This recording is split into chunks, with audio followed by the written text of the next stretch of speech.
Good morning friend, आप सभी बढ़िया होंगे। चलिए हम लोग आगे पढ़ते हैं और ओड टू ऑटम, जो ओड टू ऑटम चैप्टर है उनको वो चैप्टर हम लोग पढ़ने जा रहे हैं। वो जो ओड टू ऑटम चैप्टर है वो लिखा गया है जॉन किट्स के द्वारा लिखा गया है। और जॉन किट्स के द्वारा, राइटर का नाम जरूर याद रखिएगा। और जो ओड टू ऑटम जो चैप्टर है वो कैसा है, वो लिरिक्स है। कैसा है? लिरिक्स। ये लिरिक्स आप लोग समझते होंगे, कई बार समझाए हैं। लिरिक्स मतलब जिसमें गाया गाना उपयोग कर सके, जिसको हम गा सके, उसको बोलते हैं। ऑटम तो मौसम समझते होंगे आप लोग, सीजन के बारे में कहा गया है। ऑट मतलब लिरिक्स होता है। अब देखो, जो जॉन किट्स जी का जन्म हुआ था वो कब हुआ था? जॉन किट्स का जन्म हुआ था 1795 में। 1795 में एकदम याद कर लेना है कि जॉन किट्स का जन्म 1795 में हुआ था, मुनफिल्ड्स लंदन में। मुनफिल्ड्स लंदन में जॉन किट्स का जन्म 1795 में लंदन में हुआ था। चलिए आगे, इनका जो मृत्यु हुआ था वो 1821 में हुआ था। ज्यादा साल नहीं जी पाए, मात्र 26 साल। कितना साल? 26 साल। और मात्र 26 साल की उम्र में इनकी मृत्यु हो गई, किसी कारण की वजह से, किसी बीमारी की वजह से। उस बीमारी का नाम है ट्यूबरक्यूलोसिस। उस बीमारी का नाम है। इनकी जो 26 साल में मृत्यु हो गया वो किस कारण से हुआ था? तो ट्यूबरक्यूलोसिस के कारण इनकी मृत्यु हो गई थी। आगे, he grow into a voracious reader of mythology. Mythology को अध्ययन करने में, माइथोलॉजी को पढ़ने में, लॉजी मतलब अध्ययन करना, माइथोलॉजी, माइथोलॉजी मतलब पुरानी कथाओं के बारे में अध्ययन करना। कहते हैं कि he grew into a voracious reader. Voracious मतलब आप लोग को बताए थे, जो बहुत ज्यादा उत्सुक रहता हो इस चीज को करने के लिए। रीडर, वो उनको पुरानी किताबें, माइथोलॉजी के बगैर किताबें उनको बहुत अच्छा लगता था। वो आगे, his first poem was publish in 1814। उनका जो फर्स्ट पोएम था वो 1814 में पब्लिश हुआ। कब हुआ? 1814 में फर्स्ट पोएम। और वो किस नाम से पब्लिश हुआ? तो line in imitation of Spencer. Lines in imitation of Spencer के नाम से 1814 में फर्स्ट पोएम प्रकाशित हुआ था। ये पूछा जाएगा ऑब्जेक्ट में कि फर्स्ट पोएम कब प्रकाशित हुआ था। फर्स्ट पोएम 1814 में किस नाम से? तो lines in imitation of Spencer के नाम से प्रकाशित हुआ था। साथ में his poem indium, indium was the well appreciated by Wordsworth. जो इनका जो पोएम इंडियम था, इंडियम था, उसको अप्रिशिएट किया गया था। किसके द्वारा? बहुत अप्रिशिएट किया गया था वर्ड्सवर्थ, जो राइटर थे एक वर्ड्सवर्थ, उसके द्वारा इनके पोएम को बहुत अप्रिशिएट किया गया था। और इट वाज पब्लिश इन 1818। जो पब्लिश किया गया था इंडियम जो था, वो कब पब्लिश किया गया था? 1818 में। साथ में आप देखो, इसी तरीका के कुछ लिरिक्स वो लिखे हैं। क्या लिरिक्स पोयम? वो कौन कौन है जो देख लीजिएगा। On indolence, on indolence, on a Grecian urn, on a Grecian urn, to Psyche, to Psyche. एक लिखे थे to a nightingale, to a nightingale. एक ऑन मिलनकोली, ऑन मिलनकोली। और है ऑटू ऑटम, ऑटू ऑटम। आप सभी इसको बार बार कर लीजिएगा, याद कर लीजिएगा। चलिए, अब इनका जो ऑड टू ऑटम लिखे थे, ऑड टू ऑटम जो जॉन किट्स लिखे हैं, उनके बारे में कहा जाता है made him a great romantic poet of English literature. उनको इंग्लिश लिटरेचर का एक महान कवि के रूप में जाना जाता है। और कैसा कवि? रोमांटिक कवि के रूप में ज्यादातर उनको जाना जाता है। कहते हैं कि ब्यूटी एंड अचीवमेंट, ग्रेटनेस सन। जो देखो इस है, वो जो स्ट्रेंजर लिखे हैं, पोएम लिखे हैं, वो उसमें 3 भाग में किए हैं। पहला, ब्यूटी को बताए हैं, ब्यूटी के बारे में चर्चा किए हैं। अचीव ग्रेटनेस, आप जो अचीव किए हैं ग्रेटनेस को, उसके बारे में। सेकंड लिखे हैं pains and suffering of life. एक वुमेन के बारे में चर्चा किया, उस वुमेन के दुख दर्द को बयां किए हैं। और तीसरा में कहते हैं a thing of beauty is joy for ever. एक ब्यूटी के बारे में बताए हैं कि तुम हमेशा एंजॉय कर सकते हो। क्या कर सकते हो? जॉय, हमेशा खुशी कर सकते हो, आनंद के साथ जीवन को जी सकते हो। तीसरा ये बात की है। फर्स्ट आप लोग पढ़ लिए सन के बारे में, सेकंड वुमेन के बारे में, और थर्ड है बताए हैं कि खुशी, जो ब्यूटी है उसके बारे में बताते हैं कि अप्रिशिएट करते हैं, प्रशंसा करते हैं, तारीफ करते हैं। आगे वो कहते हैं कि beauty is truth, beauty is truth and truth beauty. कहते हैं कि जो ब्यूटी है वो सच्चाई है। क्या है? ब्यूटी है वो सच्चाई है, लेकिन जो सच्चाई है वही ब्यूटी है। वो कहते हैं कि ब्यूटी इज ट्रूथ, ब्यूटी क्या है? सच्चाई है, और सच्चाई भी क्या है? वो ब्यूटी है। वो इस बात को वो कहते हैं। और हम लोग का इतना ही इंट्रोडक्शन था। और पूरा हम लोग को इंट्रोडक्शन, पूरा डिटेल जॉन किट्स जी के बारे में पूरा हम लोग जान लिए। और जब जान लिए तो अब हम इनको आगे हम लोग क्या करेंगे, आगे हम लोग पढ़ेंगे बुक, और बुक पढ़ेंगे तो यहाँ पर हम लोग पहले स्टॉप करते हैं। चलिए अब हम लोग बुक पढ़ते हैं और बुक देखते हैं कि बुक में क्या राइटर महोदय बताना चाहते हैं। सबसे पहला जो लाइन है 3 स्टेंजा में है, 1 2 3 स्टेंजा में है। फर्स्ट में सन की बात किए हैं, सूरज का जिक्र किए हैं, सेकंड में वोमेन का जिक्र किए हैं, और थर्ड में जॉय हैप्पीनेस की बात किए, खुशी की बात किए। तो सबसे पहले फर्स्ट स्टेंजा पढ़ते हैं और एक एक करके लाइन बाय लाइन समझते चलते हैं। चलिए अगर आप लोग को अच्छा लगे तो अपने दोस्तों के साथ जरूर शेयर करिएगा।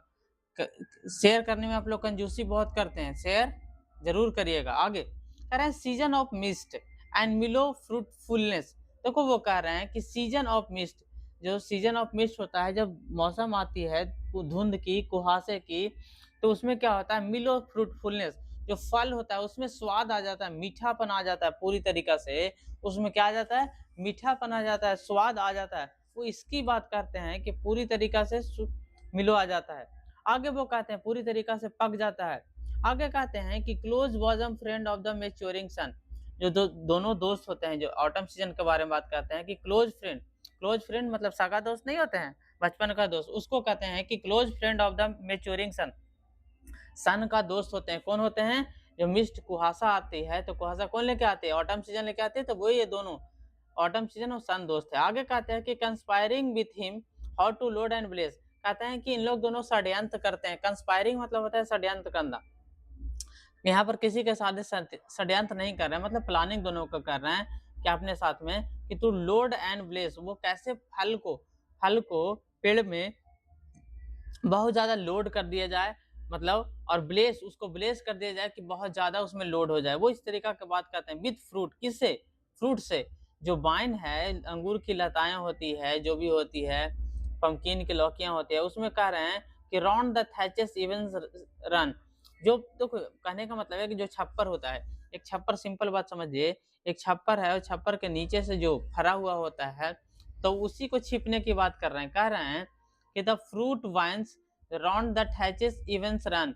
उसके नीचे से मतलब घुसा हुआ रहता है, नीचे तक रहता है, उसकी बात कर रहे हैं। आगे कहते हैं to bend with apples, to bend with apples, कह रहे हैं साथ में कह रहे हैं कि अंगूर की जो लताएं हैं, साथ में जो सेव की फल है, पेड़ है, उसको झुका दिया जाता है। झुका मतलब झुकने का मतलब है जब फल पूरी तरीके से आ जाएगा तो झुक जाएगा। कहते हैं द मॉस कॉटेज ट्री, जो मतलब हम लोग जो लोकल ट्री है उस ट्रीज की बात करते हैं कि जो मोस्ट घरेलू वृक्ष है उसकी बात करते हैं कि उस पे मॉस जम जाता है। मॉस आप लोग को बताए थे कि कोई पेड़ है, पेड़ की जब टहनी है और टहनी पे जो जम जाता है काई टाइप के, उसके बोलते हैं मॉस। आगे कहते हैं to fill all fruit ripeness of the core, जो जितना भी सभी फल है उस ऑल फ्रूट सभी फल को रिपनेस टू द कोर, कहाँ तक पकाना है, कोर तक। उसके जो मान के चलिए कोई फल है, उस फल के जो बीच वाला भाग है उस बीच वाले भाग तक एकदम पूरा रिपनेस कर देना है। रिपनेस मतलब पका देना। आगे वो कहते हैं, क्या कहते हैं, कहते हैं to swell the gourd and plump hazel shells, कहते हैं कि स्वेल द गॉड्स, जो कद्दू है, गॉड है, उसको स्वेल कर देते हैं। स्वेल मतलब फुला देते हैं, उसकी बात कर रहे हैं, फुला देते हैं। And plump the hazel shells, और हेजल सेल है उसको क्या करते हैं, हेजल सेल एक ब्रिज है, उस ब्रिज का कहते हैं वो हेजल सेल्स के बारे में, तो उसको भी प्लम्प कर देते हैं। प्लम्प करना मतलब थोड़ा मोटा कर देना। आगे कहते हैं विथ ए स्वीट कर्नल, जो विथ ए स्वीट कर्नल, लेकिन जो उसका जो अगर पूरी तरीका से पक जाएगा तो उसका जो बीज हो जाता है अंदर का, वो एक तरीका से फल पूरी तरीका से मीठा हो जाता है। वो आगे कहते हैं कर्नल मतलब होता है बीज और स्वीट मतलब मीठा। टू सेट बडिंग मोर, और फिर पूरी तरीका से सेट हो जाता है जो फूल के कलियां थी। बड आप लोग जानते होंगे, BOD वर्ड होता है, लेकिन बडिंग कर रहे हैं, बडिंग मोर, जो फूल की कलियां होती है वो धीरे धीरे खिल जाती है, पूरी तरीका से खिल जाती है और बड़ा हो जाती है। आगे कहते हैं एंड स्टील मोर, एंड साथ साथ और भी चलते जाता है, still more later flowers for वी, और बाद में क्या होता है जो बी जो मधुमक्खी होती है वो फूलों पे लेटर बाद में क्या करती है, अटैक कर देती है, उसको नेक्टर करने लगती है, चूसने लगती है, और उससे जो रस निकाल के वो क्या बनाती है, मधुमक्खी बनाती है, शहद लगाती है। उस शहद की बात कर रहे हैं। For summer day, summer has over brim for their climate, गर्मी के दिनों में जब क्या होता है, for summer has over brim, तो उसके जो मधुमक्खी का शहद लगाया जाता है, तो उसमें देखिएगा क्या होता है कि उसमें चिपचिपा सा ऐसे तरीका से एक रहता है छिद्र की तरह, होल की तरह, और उसमें चिपचिपा सा कुछ पदार्थ हो जाता है। और वही चिपचिपा पदार्थ के बारे में कहा जा रहा है कि क्लैमी सेल्स, उसके अंदर जो सेल्स होता है, उस सेल्स में पूरा चिपचिपापन हो जाता है। आगे हम लोग पढ़ेंगे, who hath not seen you. देखो थ्यू मतलब होता है यू, ऑफ, ऑफन, ऑफन मतलब अक्सर, एमिड मतलब बीच में, थाई मतलब योर, स्टोर। कह रहे हैं कि हु हैथ नॉट सीन, मैंने नहीं देखा, हैथ मतलब has, who has not seen you, मैंने नहीं देखा तुम्हें, ऑफन अक्सर, एमिड बाई योर स्टोर, तुम्हारे स्टोर के बीच में मैंने तुम्हें नहीं देखा। वो किसकी बात कर रहे हैं? वो आगे कह रहे हैं कि मैंने तुम्हें, हु हैथ नॉट सीन, मैंने उसे नहीं देखा, किसे, यू अक्सर, एमिड बाई योर स्टोर, तुम्हें तो अक्सर स्टोर में देखा है, ग्रेनरी में, अनाज में देखा है। आगे कहते हैं sometimes whoever seeks around, around may find, कभी कभार, समटाइम्स मतलब कभी कभार, हुएवर कभी कभार, सिक्स एब्रोड में फैंड, कभी कभार जो घर में होता है, घर से जो बाहर हम लोग निकलते हैं। देखो एब्रोड मतलब विदेश होता है, लेकिन यहाँ पर विदेश की बात नहीं कर रहे हैं, एब्रोड मतलब जब घर से बाहर निकल जाते हैं उसकी बात कर रहे हैं कि कभी कभी खोजते खोजते हम लोग बाहर निकल आते हैं, बाहर चले आते हैं, एब्रोड चले आते हैं, उसकी बात करते हैं। Thee, thee sitting careless on a granary floor, और थ्यू मतलब यू, यू कहते हैं कि तुम हो जो बिना परवाह किए, केयरलेस, केयरलेस बिना परवाह किए अपने ग्रेनरी फ्लोर पे ही बैठ जाते हैं। क्या कर जाते हैं? आपका जो अनाज का भंडार है उस पे ही आप बैठ जाते हैं। आगे कहते हैं thy hair soft lifted by winnowing wind, और आप जो उड़ाते हैं सूप से, जहां हवा चलते रहता है उसको सूप से उड़ाते हैं धान वगैरह को, इससे क्या होता है आपकी जो हेयर है वो सॉफ्ट जो लिफ्टेड है, वो एक तरीका से वो इधर से उधर बिखर जाती है। वो इसकी बात मतलब कर रहे हैं पूरी तरीका से, जब काम कर रहे हैं खेत में तो उस तरीका का होगा ही। आगे कहते हैं और on a half reap furrow sound asleep, अब कभी कभार होता है कि आधे ही फसल को काटे हैं, रीप किए हैं आधे ही, लेकिन आपको कभी कभी नींद आ जाता है, थोड़ा अथी आ जाता है, तो आप वहीं पर क्या करने लगते हैं, तो आराम करने लगते हैं और थोड़ा सा आवाज निकालने लगते हैं। वो उसकी बात करते हैं कि थोड़ा थोड़ा खर्राटेदार आवाज निकालने लगते हैं, उसकी बात कर रहे हैं। कहते हैं drowse with the fume of poppies, जो ड्रॉज, देखो ड्रॉज मतलब निंदा भी बताए थे, थोड़ा सा नींद आना, आरामदायक खोजना, उसी की बात कर रहे हैं कि drowse with the fume of poppies, जो पॉपीज देखो एक नाम है, फसल है, उस पॉपीज की बात कर रहे हैं। फूल होता है कॉफिन, जिसको बोलते हैं कॉफिन, आप लोग जानते होंगे। उससे क्या होता है नींद पूरी तरीका से आता है, उसके फ्यूम से, उसके गंध से, उसके गंध से पूरी तरीका से। while they hook, while they hook spare the neck sweat, while they hook they're the neck sweat। अब आगे कह रहे हैं कि जो स्पेयर मतलब क्षेत्र, जो बचा हुआ क्षेत्र होता है, उसकी बात कर रहे हैं कि जो बचा हुआ भाग होता है, बचा हुआ भाग होता है, एंड इट्स ट्विन फ्लावर, उसमें 3 गुना फूल आ जाता है, उसमें जो बचा हुआ फ्लावर आता है उसमें 3 गुना फल फूल आ जाता है। आगे वो कहते हैं ट्विन फ्लावर, ट्विन मतलब एक तरीका से ऐठा हुआ होना, आगे 3 गुना। कह रहा है कि एंड समटाइम्स लाइक ए ग्लियर थो यू डोस्ट डोस्ट कीप, वो आगे कहते हैं कि कभी कभार आप, ग्लीनर मतलब अभी बताए थे इकट्ठा करना, आगे वो कहते हैं कि आप कभी कभार क्या करते हैं, इकट्ठा करने लगते हैं, ग्लीनर करने लगते हैं। यू दोस्त कीप, जो समय, जो समटाइम्स लाइक ए ग्लीनर, आप इकट्ठा करने का काम करते हैं। दोस्त कीप कहते हैं study they लडेन head across a brook, और कहते हैं लगातार स्थिर मतलब स्थिर होकर, खड़ी होकर आराम से हम क्या करते हैं, अपने लडेन हेड, अपने सर के ऊपर, अपने सर के ऊपर, और सर के ऊपर रख के हम क्रॉस कर जाते हैं। क्रॉस ए ब्रुक, एक ब्रुक छोटी झाड़ियां, छोटी नदी, छोटी पानी, छोटी तालाब होगा, उसकी बात कर रहे हैं, उसको हम अपने माथे पे लोड करके क्या कर जाते हैं, पार कर जाते हैं, क्रॉस कर जाते हैं। वो आगे कहते हैं, देखो फिर से वही वर्ड आया है, you watches the last watching hours bye hours, मतलब कह रहे हैं कि वो पार कर जाती है लेकिन वो घंटों देखते रहती है। क्या देखते रहती है?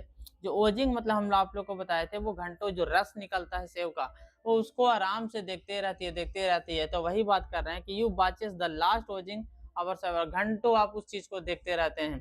आगे वो कहते हैं हम लोग फर्स्ट स्टेप में सूरज षड्यंत्र कर रहा है ऑटम सीजन से कि सबको पका दो, झुका दो, इसकी बात कर रहा है। दूसरा वोमेन की, औरत की बात की है कि वो वहीं काम करते है, वहीं सो जाती है, वो इस तरीका की बातें करती है।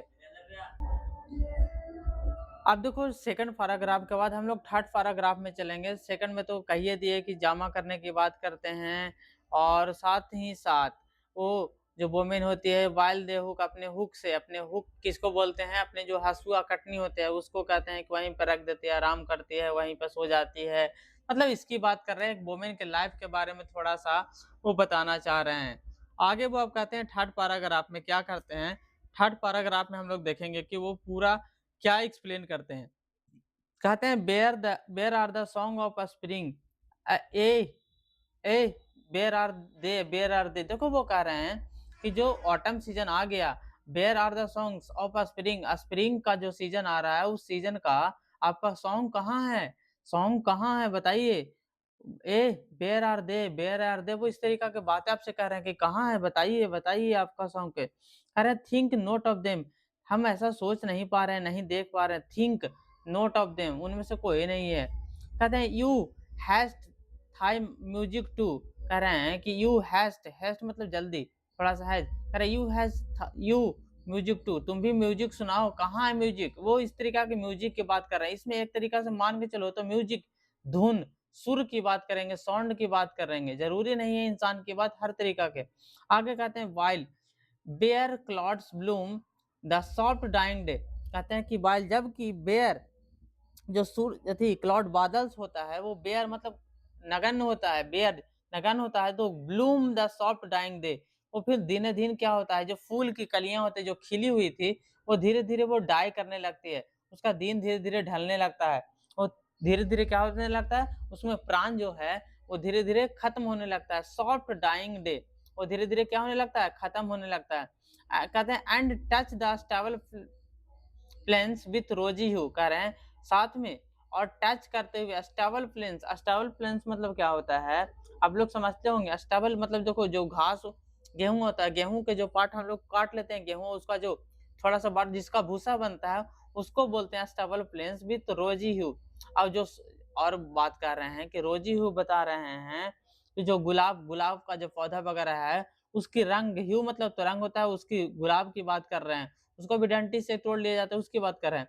And then in a wailful choir the small gnats mourn, वो कहते हैं कि जब मान लिए आप वहीं पर सो गए, क्यारी में सो गए, वहीं पर स्वेल करने लगे, स्वेल तो वहीं पर, तो कहते हैं कि आप वहाँ पर जब सोते हैं काटने वाली, तो मक्खियाँ भी है वो, gnats मतलब एक तरीका से मक्खी होते हैं, वो मॉर्न करती रहती है, इधर से उधर उड़ते रहती है और मॉर्न करते रहती है। क्या करते रहती है? मॉर्न करते रहती है। वो आगे कहते हैं among the river swallow borne a टोटो, आगे वो कहते हैं ध्यान दीजिएगा कि अमॉन्ग साथ में जो रिवर है, जो नदियाँ हैं वो स्वैलो बॉर्न एलोप्ट, वो अकेला ही आगे क्या होते रहती है? बढ़ते रहती है, आगे की ओर फ्लो करते रहती है, ऊपर की ओर वो फ्लो करते रहते हैं, बढ़ते रहती है, वो ये बातें कहते हैं। आगे वो कहते हैं or sinking as the light wind lives or die, कहते हैं कि सिंकिंग एक तरीका से लाइट होगा, वो धीरे धीरे सूरज की किरणें जब खत्म होगी, जब सूरज की किरणें सिंक हो जाएगी, धीरे धीरे क्या हो जाएगी, डूब जाएगी, तो लाइट धीरे धीरे खत्म हो जाएगा और पूरी तरीका से डाई हो जाएगा। आगे कहते हैं एंड फुल ग्रोन लैम्प्स, और वो जब शाम ढलेगी तो साथ में जो लैम्प्स हैं, जो भेड़ के बच्चे को लैम्प्स बोला जाता है, भेड़ के बच्चों को लैम्प्स, और लैम्प से जो ग्रो कर गई है वो लॉर्ड ब्लीट, वो तेजी से ब्लीट करेगी, उसकी जो आवाज निकलता है उसको ब्लीड करते हैं, वो तेजी से ब्लीड करेगी फ्रॉम हिली वॉर्न, कहाँ किस इलाके में, जो पहाड़ी इलाका है वहां पर क्या करेगी, बहुत तेज से ब्लीड करेगी, आवाज निकालेगी। हेज क्रिकेट सिंग, और साथ में जो कीड़े मकोड़े हैं हेज क्रिकेट है वो भी सिंग करेंगे, आवाज निकालेंगे। And know with travel soft, एक तरीका से वो डरने वाली आवाज होगा, पूरी तरीके से डरावना भय हो जाएगा क्योंकि सूरज की किरणें अब ढल चुकी है। आगे वो कहते हैं the red breast whistle from a garden croft, और जो रेड विस्टल होगी, रेड विस्टल एक पक्षी का नाम है जिसको रॉबिन हुड बोलते हैं, वो पक्षी क्या होगा, विस्टल फ्रॉम ए गार्डन क्रॉप, तो वो विस्टल करेगा गार्डन में, क्या करेगा, वो सीटी बजाएगा, एक तरीका से पक्षी चहचहाने की आवाज करता है, तो उसी को कह रहे हैं कि जो पक्षी होगा वो सीटी बजाएगा। कहते हैं लास्ट लास्ट पैराग्राफ में कहते हैं and gathering swallow Twitter in the sky, और कहते हैं कि लास्ट में गैदरिंग मतलब इकट्ठा होना, इकट्ठा होकर धीरे धीरे सब पक्षियां चहचहाते हुए आकाश में क्या हो जाएगी, वो उड़ जाएगी। तो देखो हम लोग 3 स्टेंजा में पढ़े, फर्स्ट स्टेंजा में सूरज और ऑटम सीज़न में अपने दोस्ती था तो वो फलीज़म पर बहुत पकाने का काम, फल में लादने का काम, इस तरीक़ा से वो षड्यंत्र करता है दोनों मिल के। आओ आगे सेकंड पैराग्राफ में एक वुमन के बारे में चर्चा किया गया कि वुमन कैसे अपने खेत में काम करती है और करते-करते जब थक जाती है तो खेत में ही सो जाती है। इसके बारे में चर्चा किया गया, साथ में चर्चा किया गया एक मधुमक्खी के बारे में, वो जा ज सॉरी वो ज जब जाती है तो सेब का रस को ही देखते रह जाती है, वो इसकी बात किया गया। थर्ड थर्ड पैराग्राफ में एक म्यूजिक साउंड के बारे में बात किया गया। शुरुआत से ही पूछता है कि जब स्प्रिंग सीज़न आ जाता है तो तुम्हारा गाना कहाँ है, तुम्हारा गीत कहाँ है? स्प्रिंग सीज़न आ गया। और वो पूछते हैं कि थिंक नोट ऑफ देम, हम ऐसा नहीं सोचते हैं, थिंक नोट ऑफ देम। आगे कहते हैं you has thy main music too, कहते हैं वो तुम्हारा भी म्यूजिक होगा, तुम भी म्यूजिक को सुनाओ। इस तरीक़ा का वो बातें करते हैं, साउंड की बात करते हैं, हेज क्रिकेट्स जो है पक्षी है उसकी बात करते हैं, सबकी साउंड की बात करते हैं।